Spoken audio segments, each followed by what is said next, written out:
I'm here in my Lexus IS200, and it's here on this car that I'm going to be doing my next test with the Launch OBD2 scanner.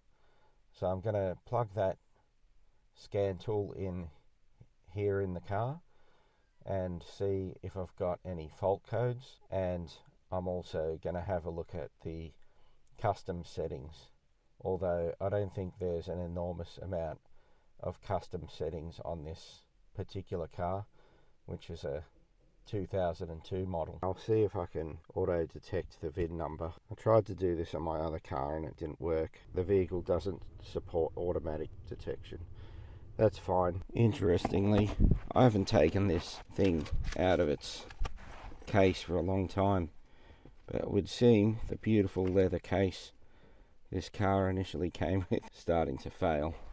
I guess it doesn't last forever. Okay, I've put the VIN in and now I'm choosing Lexus, and we'll start the system detection. There, it looks like it found a fault. P1126 magnetic clutch circuit. I'm wondering if that's because I've got the ignition on and the engine's not running. Air conditioning. This B1421 solar sensor circuit, passenger side, that has been with this car the whole time I've owned it. It's never affected the function of the car at all. Let's see what customizable features Lexus thought to put in their 2002 IS200. I'm not expecting to see much. Power windows. I'm interested to see if there's anything I can customize here. No, there's no customized data.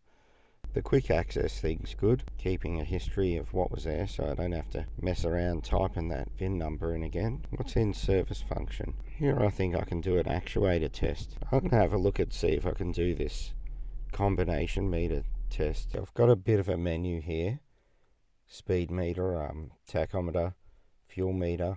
I'm just going to try a couple of these out and see what's happening on the combination display as I do it. So I'll start with the fuel meter operation. Let's put it to empty.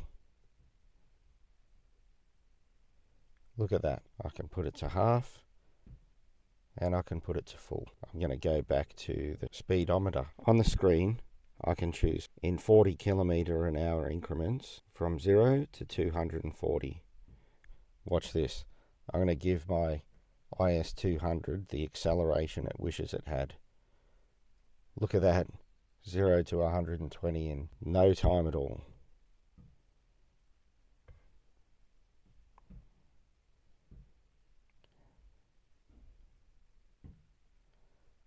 Now there's something you'll never see this thing do. Under its own power, 240 kilometers an hour? I don't think so. Not unless you dropped it from a plane. I can put the tachometer up in 1000 RPM increments up to 7,000. It won't let me go to 8. I'm not going to mess around with that anymore. One thing that I really like about modern cars compared to my older cars is the motion of the gauges. You get an old car like my Fairlane with a speedometer cable, and as you're driving along, the speedo dial is moving up and down, you know, shaking about everywhere. It can be 10 miles an hour plus or minus at any one time. You don't get that beautiful motion that you do with an electronic meter, like what you've seen just here when I did the actuator tests. I hope you enjoyed this. Until next time, see you later.